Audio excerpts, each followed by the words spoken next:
The fluorescent lights of the Orlando International Airport baggage claim hummed with a low buzz. It was 11:45 on a humid Thursday morning. The terminal smelled of jet fuel, damp floor wax, and stale sugar. My mother, Sandra, stepped off the automated tram wearing bright pink Mickey Mouse ears. Her face looked flushed, glowing with a forced joy. Beside her, my father, Walter, dragged 2 oversized suitcases, laughing at something my younger sister, Brittany, said. Then Sandra looked up. She saw me standing by the stainless steel railing of Carousel 3. She stopped instantly. Her hand went limp. Her canvas tote bag slipped off her shoulder, hitting the floor with a heavy thud. Beside me stood Tom, my grandfather's corporate lawyer. He wore a sharp suit and held a thick folder. Sandra's lips parted. No sound came out.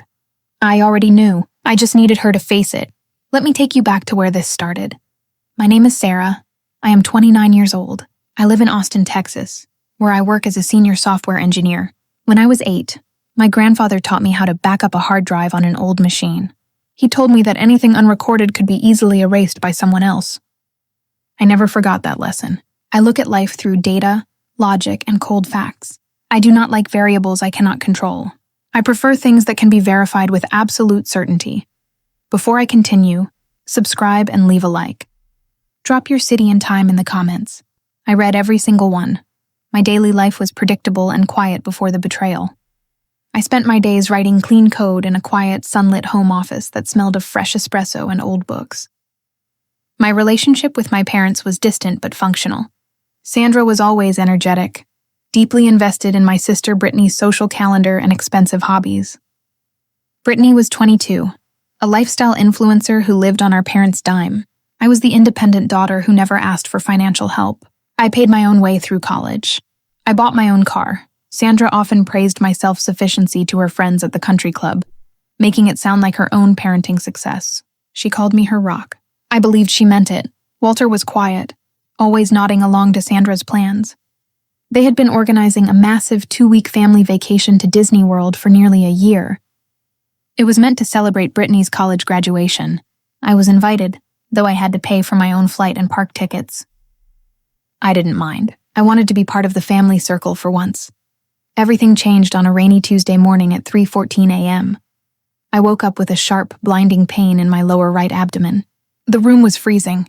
I tried to stand, but my legs gave out, hitting the hardwood floor. I managed to crawl to my phone. I dialed my mother. She answered on the 4th ring, her voice thick with sleep. I told her I couldn't breathe. I told her the pain was unbearable.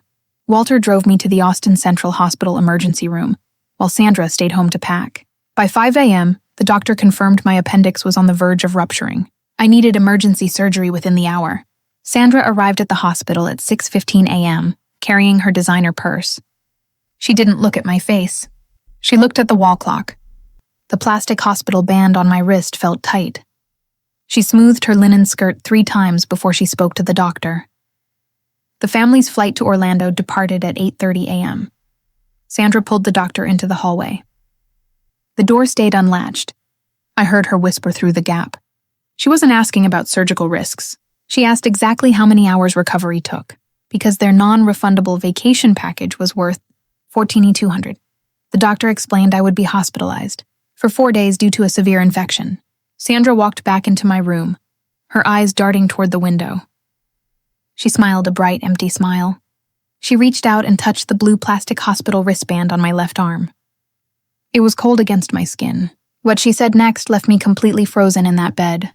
"Sarah, sweetie," Sandra whispered, her voice dropping to a theatrical murmur. "Brittany has worked so hard for her degree, and this trip is her big moment. The doctors say you'll be asleep for most of the next 2 days anyway.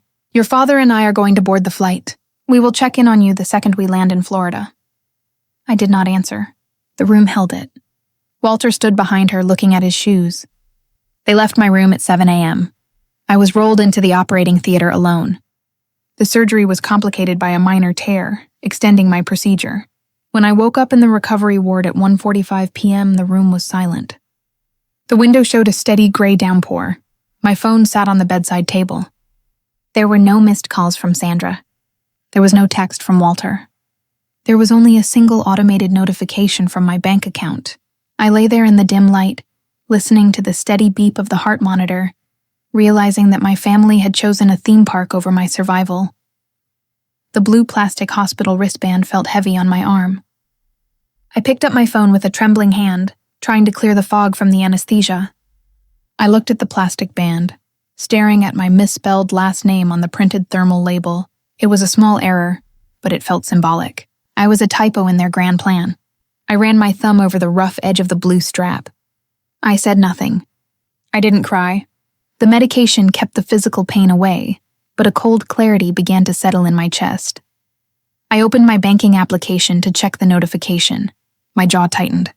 A transfer of $8,500 had been executed from my secondary savings account at 7:12 a.m., right while I was being prepped for anesthesia. The recipient account belonged to Walter. I pulled up the digital authorization log. My mother had my iPad at her house, which was synced to my biometric passcodes for emergencies. She had bypassed the security using my backup PIN. I went very quiet. I called the bank's fraud department from my hospital bed, my voice a low, gravelly whisper. The representative confirmed the transfer was flagged, but went through because the trusted device was used. I asked for the IP address. It matched my parents' home Wi-Fi network, logged just minutes before they drove to the airport. They hadn't just abandoned me. They had looted my emergency savings to fund their travel upgrades and Brittany's luxury VIP tour packages, which cost exactly that amount. The discovery grew sharper an hour later. I logged into our shared family cloud storage to see if Walter had uploaded any flight details. Instead, I found a scanned PDF document titled Grandfather's Trust Amendment Proposal. My grandfather had passed away 6 months prior, leaving his lakefront property to me because I had taken care of him during his final 3 years.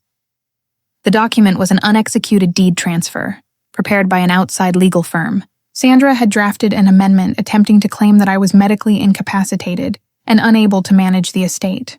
She wanted to transfer the property rights to Brittany. The date on the draft was the previous Monday. They had been planning to strip my inheritance long before my appendix flared up. My medical emergency was just the perfect cover they needed to execute their financial strategy. The emotional weight hit me then. I did not cry dramatically. I just sat in the stiff hospital bed, breathing in the smell of antiseptic and old linen.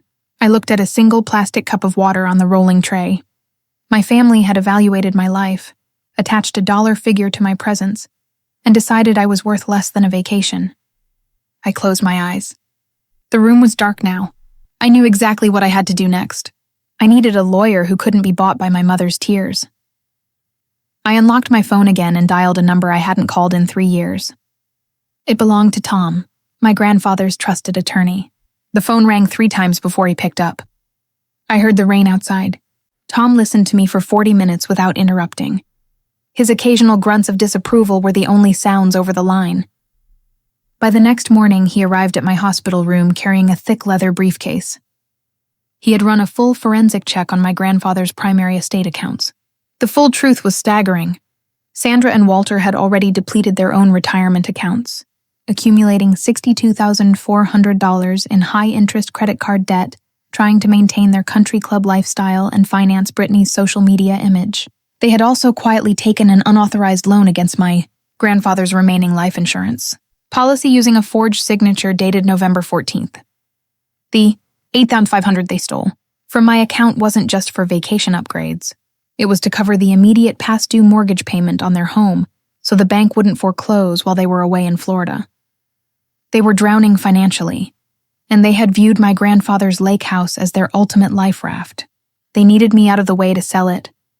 I reached down and snipped the blue plastic hospital wristband off my arm, using the medical scissors the nurse left on the tray.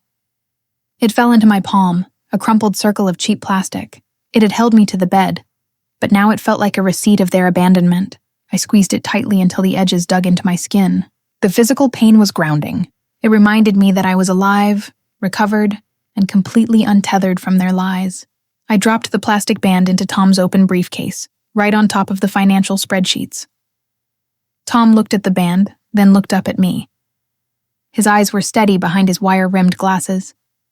He placed his hand over the folder. "Your grandfather loved you, Sarah," he said softly. "He gave you that house because you were the only one who stayed with him when he was weak. I still manage the core estate accounts. Your parents think the local probate judge handles this, but your grandfather put an ironclad execution clause in his main will. I can freeze their access to every asset linked to the family name by noon today." This moment brought a strange warmth into the sterile room. I felt a deep exhale leave my lungs. I wasn't alone in the dark anymore. Someone else saw the ledger. Someone else believed the data.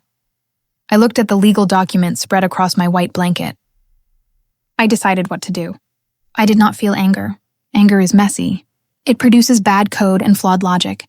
I needed precision. I told Tom to draft an immediate freeze on the estate assets and file a formal police report for the $8,500 unauthorized biometric transfer.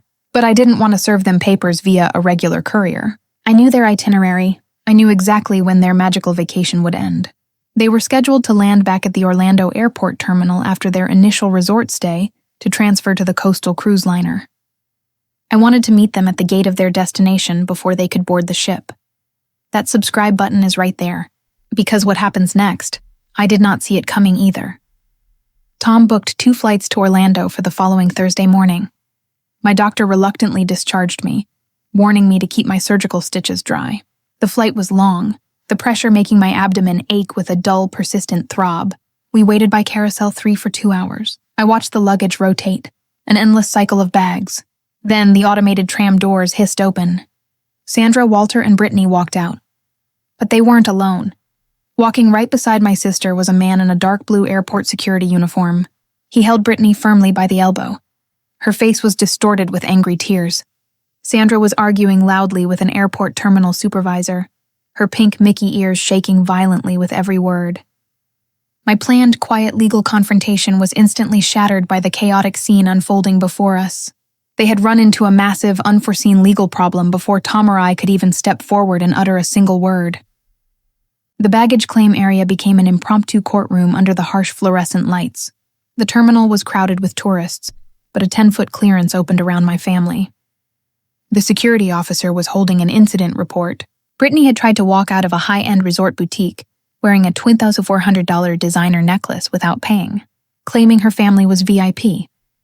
Sandra was screaming about a misunderstanding, her voice cracking under the stress. Walter stood frozen, his face gray. Tom and I walked directly into the center of the circle.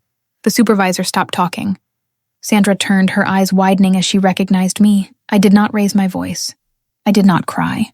I looked directly at Sandra, then at Walter. "The necklace isn't the only thing stolen this week," I said clearly. The security guard looked up. I pulled a printed copy of my bank statement from Tom's folder. At 7:12 a.m. last Tuesday, while I was undergoing emergency surgery for a ruptured appendix, my mother used my identity to transfer $8,500 out of my savings to pay for this vacation. The Austin Police Department has already issued a warrant for unauthorized transaction fraud. The fraud division tracked the IP to your home router.